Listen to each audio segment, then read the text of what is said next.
開車啊！ I've never drank alcohol before because I got alcohol poisoning. What? 大佬，大咩佬啊？你有冇公德心㗎？ This is my income. Raw time. Hey, Tina Rita, how many piercings do you have? Piercing, what's that?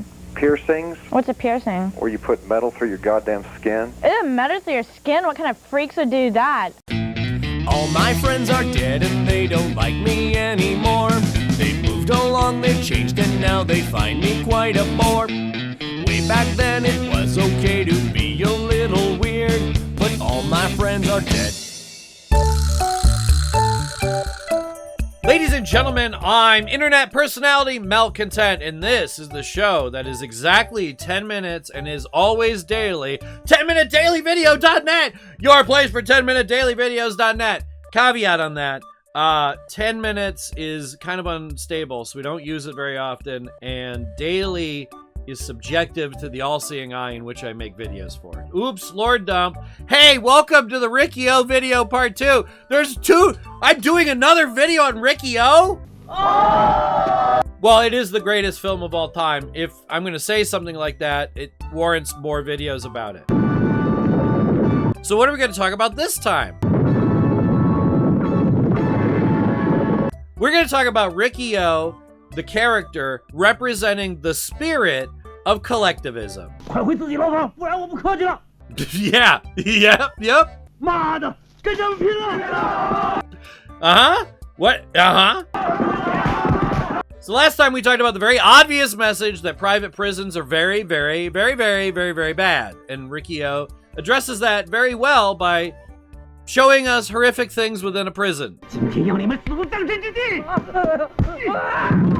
Now, what if we say the prison is more of a metaphor for society at large and capitalism broadly? Then we could say the assistant warden and the warden represent the bourgeoisie or the petty bourgeoisie, something to that effect, within the capitalistic structure of the prison. Because this is, after all, a private prison, a privatized prison. They made it that for many reasons, but I imagine a metaphor for society that is also capitalistic totally makes sense. So we have this capitalistic metaphor, so what is everybody in it? So the assistant warden, who does most of the work, is sort of your ground level boss manager.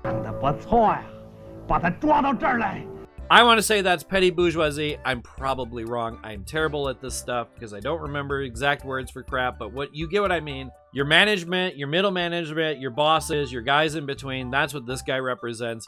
And I want to say the warden represents the structure at large, possibly boardroom people.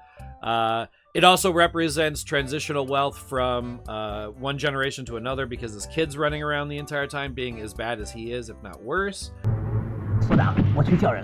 So like, yeah, so the warden represents, let's say, hoarding wealth, general bad capitalism, and that is directly killed by Rikki-Oh because, of course, Rikki-Oh is the spirit of collectivism, so he has to kill that directly. And there's a great fight scene that we're not going to talk about.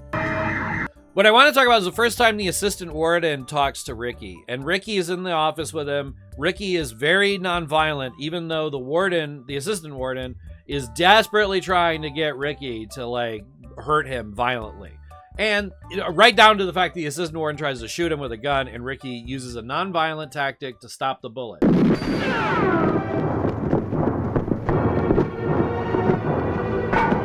So Rikki-Oh represents collectivism. Collectivism, when it's working at full force, doesn't need middle management. Doesn't need like a boss in the middle. You do your thing because it's good. Everyone's doing their thing. You can't do your thing. There's someone to cover for you. Like, if I have to explain basic socialism to you, like on a day-to-day individual thing, I could take forever because every little thing would work differently if everybody, you know, showed up out of obligation / whatever. Like, because whatever. Society could be different. Frank M. Baum thought that. Any rate, so society could be different. Society in Rikki-Oh isn't different. It's a very tight capitalistic metaphor. So the assistant warden cannot be killed by Rikki directly. And we have this foreshadowing that Rikki won't even kill him directly here because he does this punch. So Rikki punching the air in front of him and then him bleeding represents and is foreshadowing for what will happen later in the film. What happens later in the film, there's an innocent death too far at the hands of middle management.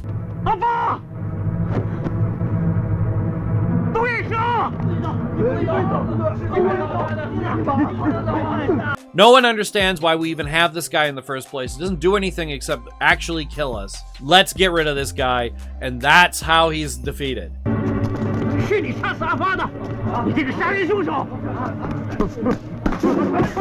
Obviously, the warden shoots him and kills him, and that's sort of a representation of capitalism eating capital, but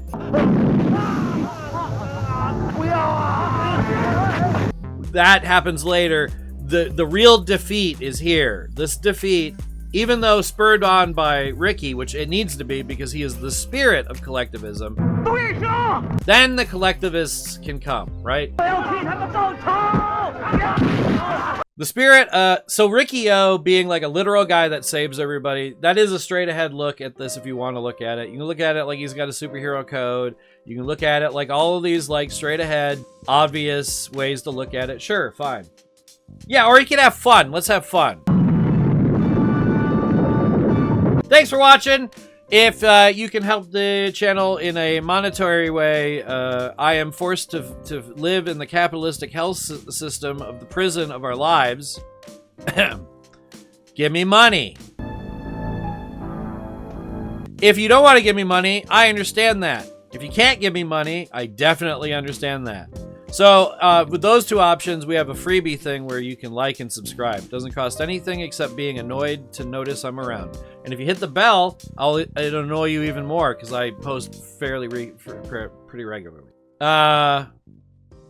Eat the rich, or they'll eat you. Sometimes literally. Thanks for watching.